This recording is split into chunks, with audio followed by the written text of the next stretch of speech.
Good afternoon. This is Dr. Bob Bannister, Associate Pastor of Truth and Mercy Ministries, coming to you today from Northwest Arkansas, where it's hot and humid, just a late summer day. Today's study is entitled Forms, and that short title will make a little more sense, I hope, as we go through this. As I was studying some verses from the book of Deuteronomy, these verses out of chapter 4 specifically stood out to me as I was meditating on them in the context of our modern day culture here in the United States. I'm going to read quite a few verses. This is covering a wider expanse of verses than I normally do because of the context of it. It'll become more apparent as we go through it.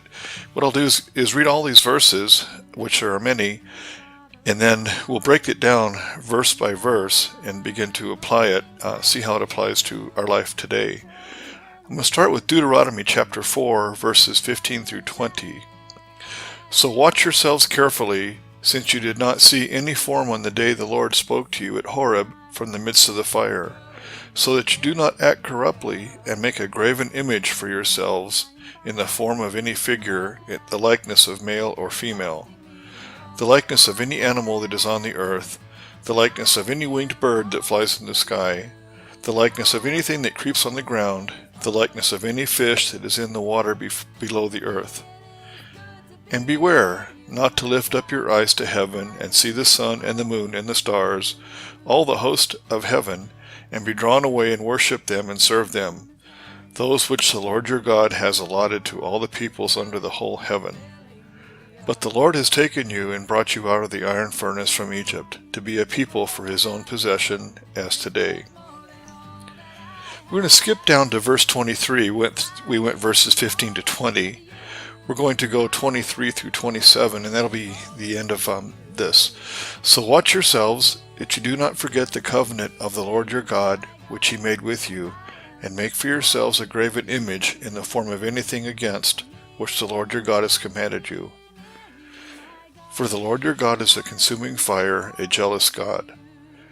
When you become the father of children and children's children, and have remained long in the land, and act corruptly, and make an idol in the form of anything, and do that which is evil in the sight of the Lord your God, so as to provoke him to anger, I call heaven and earth to witness against you today, that you will surely perish quickly from the land where you are going over the Jordan to possess it.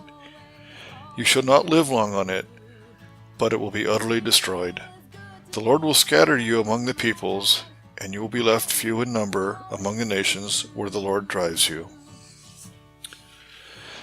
It's a lot of verses, and we'll go through it verse by verse and break it down. With just a small amount of thought, one can draw an amazing parallel to culture as it is not only in modern-day America, but it'd also be fair to include the cultures of much of the Western world. Indeed, things have changed so greatly over my lifetime, to the point that really I could have never imagined the issues of our day as they are currently compared to when I was younger. I would like to present to you today a parallel between the times of the ancient Israelites and then fast forward it to the year 2016 in modern day America. Indeed, history does repeat itself. The graven images our graven images today, they look a lot different as technology has changed. It's massively increased, so of course our images are different, but they're still graven images. We no longer create things from sticks and stones per se, but many of our created things are in reality merely an extension of the early graven images. So let us begin today with this verse-by-verse breakdown in Deuteronomy. Verse 15, chapter 4, verse 15 says, So watch yourselves carefully, since you did not see any form the day the Lord spoke to you at Horeb in the midst of the fire. The word form in this verse is one which we should obtain proper definition from the Hebrew. The Hebrew, the word is temunau. I believe that's how you pronounce it. I'm not an expert in that by any means. It means something portioned, that is fashioned out as a shape that is indefinitely phantom, or specifically embodiment, or figuratively manifestation. In other words, an image, a likeness, a similitude. From the Preacher's Commentary series, I want to read a small quote. It says, "The forms of idolatry that Moses warns against are hero worship, animal worship, and nature worship. The first two forms take place when man makes an image. The last, nature worship, is more of a subtle danger, that of taking something within the created universe and making it an object of divine worship." Thought that was very well spoken, kind of gets to the heart of the definition of it. Here's some cross-reference verses. Out of the book of Joshua, chapter 23, verse 11, says, "So take diligent heed to yourselves to love the Lord your God." Out of Proverbs, "Watch over your heart with all diligence, far from it." I'll start again. "Watch over your heart with all diligence, for from it flow the springs of life." That's Proverbs 4:23. Psalm 119, verse 9. "How can a young man keep his way pure? By keeping it according to your word." Proverbs 4:27.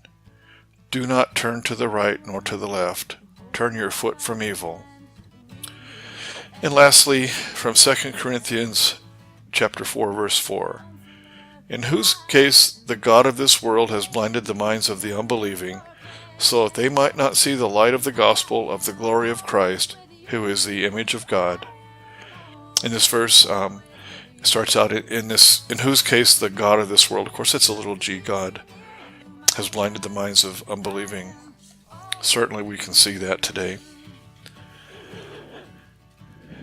Verses 16 through 18, I'm going to read those and then we'll go from there. "So that you do not act corruptly and make a graven image for yourselves in the form of any figure, the likeness of male or female, the likeness of any animal that is on the earth, the likeness of any winged bird that flies in the sky, the likeness of anything that creeps on the ground, the likeness of any fish that is in the water below the earth." These verses account for various forms of idolatry, which were common in that day. It would be all too easy to dismiss this as some kind of a primitive ritual type of thing that has little to do with us in our time. We think it is so simplistic, imagine making an image of an animal, or it just seems really primitive to our way of thinking now. I think probably for most of us it's that way. Further, we may be tempted to judge these forms of idolatry as some kind of ridiculous and pointless fad of their time. Therefore, it has very little to do with us. And we see fads come and go here in America and probably throughout the world. That some of them seem kind of silly, but we can't allow ourselves to consider this as pointless, because it is pointed. However, this type of acumen, as it persists, especially in the American culture, we are known throughout the world as being kind of an arrogant people, from what I understand. The forms of idolatry look different in our time is the only difference. Today, many people worship material objects, such as homes, vehicles, technology, and the list goes on. Many worship the created things. That's certainly persistent in our culture through much of my lifetime.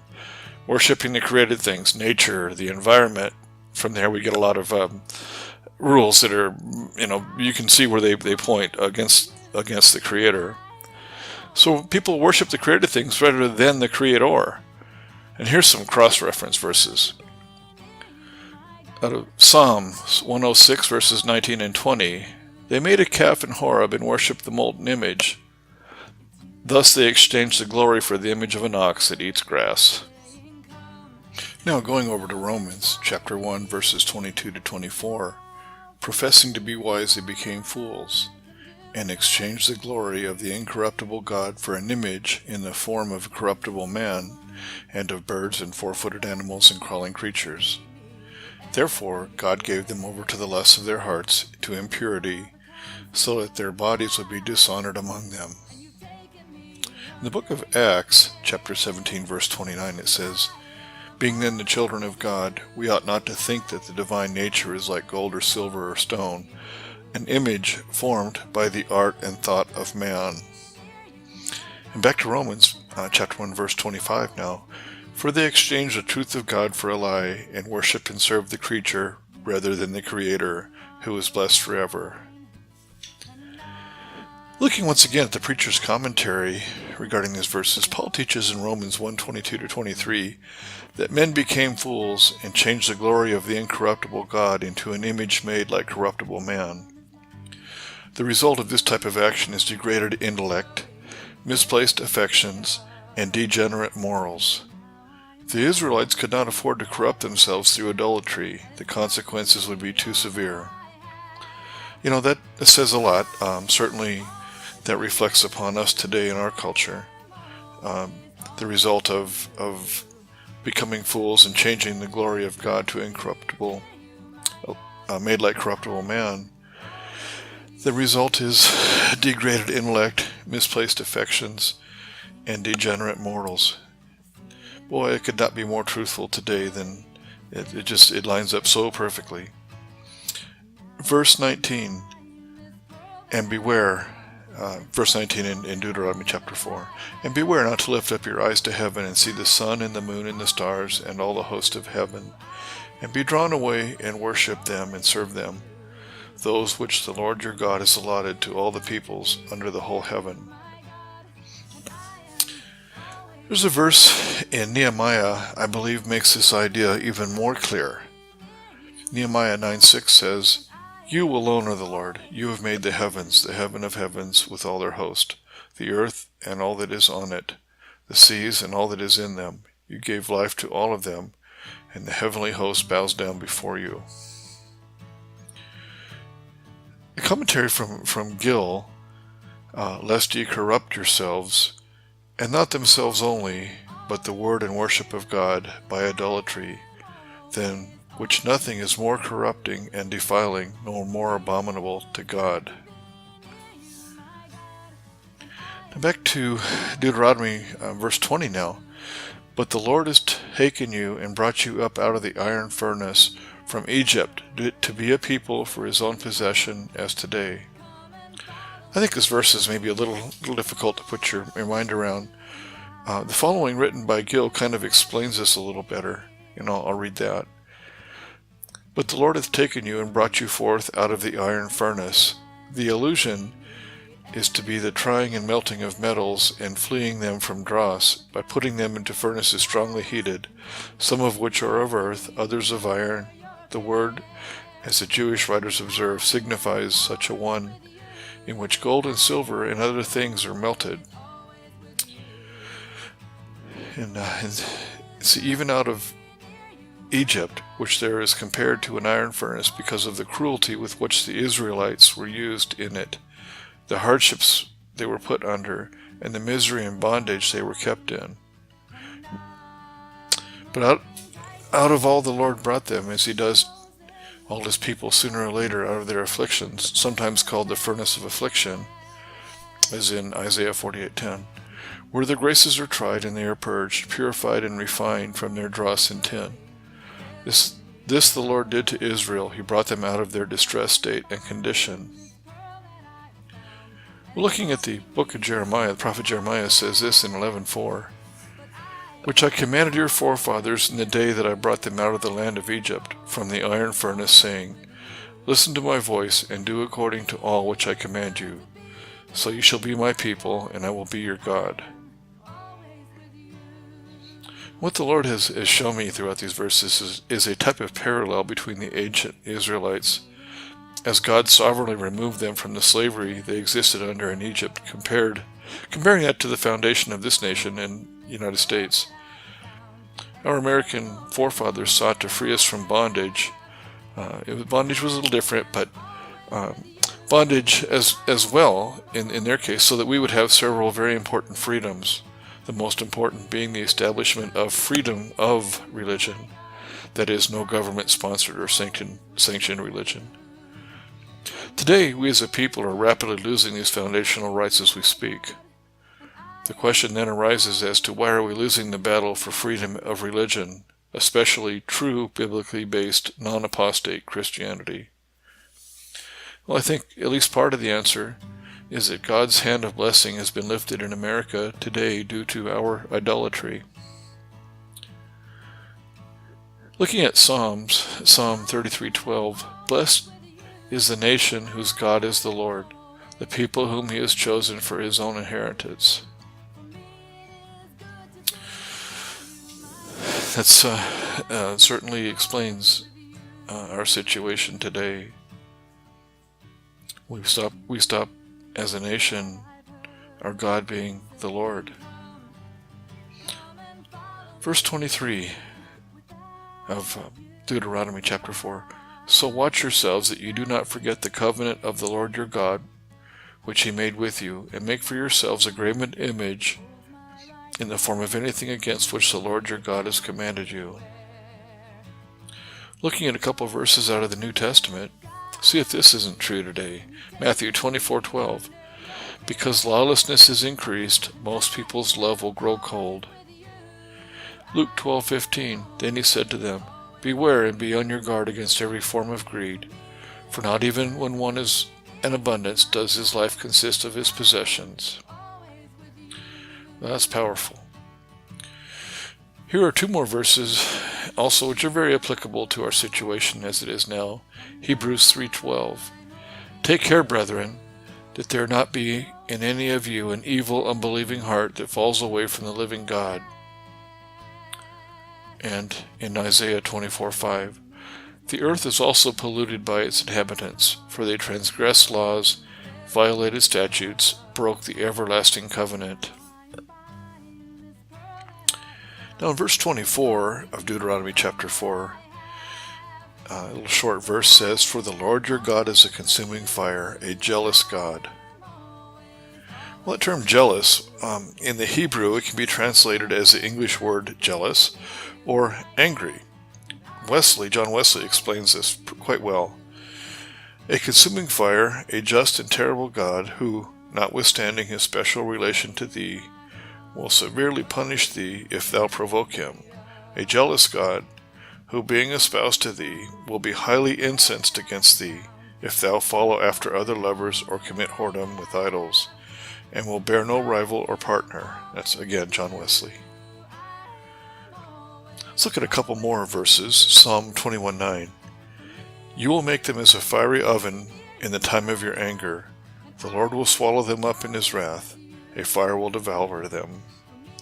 And Isaiah 33:14. "Sinners in Zion are terrified, trembling has seized the godless. Who among us can live with the consuming fire? Who among us can live with continual burning?" And in Zephaniah chapter 1 verse 18, "Neither their silver nor their gold will be able to deliver them on the day of the Lord's wrath, and all the earth will be devoured in the fire of his jealousy, for he will make a complete end, indeed a terrifying one, of all the inhabitants of the earth." Wow. Psalm 78:58. "For they provoked him with their high places, and aroused his jealousy with their graven image." 1 Corinthians 10:22. "Or do we provoke the Lord to jealousy? We are not stronger than he, are we?" Really like that above verse in 1 Corinthians 10:22. We're not stronger than he, are we? Let's look what Gill has to say about this. And John Gill says, "Are we stronger than he? To give into idolatrous practices is to proclaim and enter into a war against God. And what madness must this be? Who can be so sottish and stupid as to think of succeeding, when God is omnipotent and man a poor, feeble, impotent creature, a worm, but dust and ashes? Thus the apostle dissuades from idolatry, and every species and branch of it, partly from its ill effect in bringing men into fellowship with devils, and partly from the impossibility of practicing it, in consistence with a true and real participation of the cup and table of the Lord, and from the absurdity and stupidity of it, and its dangerous consequence in exposing men to the vengeance of an almighty incensed being." In verse 25, back to Deuteronomy again, When you become the father of children and children's children, and have remained long in the land, and act corruptly, and make an idol in the form of anything, and do that which is evil in the sight of the Lord your God, so as to provoke him to anger. Well, this verse really serves as a brake check for me. It's kind of a trucking term, brake check, but I think it applies. I'm both a father and a grandfather, and have lived long in the land. I need to stop and think. Have I made idols in the form of anything lately? Have I done evil in the sight of the Lord my God to provoke him to anger? Again, when you become the father of children and children's children, and have remained long in the land, and act corruptly, and make an idol in the form of anything, and do that which is evil in the sight of the Lord your God, so as to provoke him to anger. Wow. Hosea 9:9. They have gone deep in depravity as in the days of Gibeah. He will remember their iniquity. He will punish their sins. Now verse 26 in Deuteronomy. I call heaven and earth to witness against you today, that you will surely perish quickly from the land where you are going over the Jordan to possess it. You shall not live long on it, but you will be utterly destroyed. Now some of you may remember the old radio show preacher J. Vernon McGee. I really like that man. He has a wonderful way of putting ideas and concepts into a more simple, straightforward perspective. Here's what he says about this verse. That nation is still a witness to the world today, a witness in their disobedience. They are scattered all over the world today. Why? Because they did the thing God forbade them to do. I know someone will point out that they are back in the land and they are a nation now. Yes, but they are in trouble, aren't they? When God brings them back into the land as he predicted, they won't be having the trouble they are having today. The nation of Israel is still under the judgment of God today because it has turned its back upon God. Judgment will come upon any nation which rejects him. This is a tremendous lesson for us today. J. Vernon McGee. Of course, this was written quite some time ago, decades ago. Here is a verse from the prophet Jeremiah and the prophet Isaiah. Jeremiah 22:29 says, O land, land, land, hear the word of the Lord. And Isaiah 6:11. Then I said, Lord, how long? And he answered, until cities are devastated and without inhabitant, houses are without people, and the land is utterly desolate. And a verse from the New Testament. Let's go with Luke 21:24. And they will fall by the edge of the sword, and will be led captive into all the nations, and Jerusalem will be trampled underfoot by the Gentiles, until the time of the Gentiles are fulfilled. Now verse 27, this will be our last verse in Deuteronomy. The Lord will scatter you among the peoples, and you will be left few in number among the nations where the Lord drives you.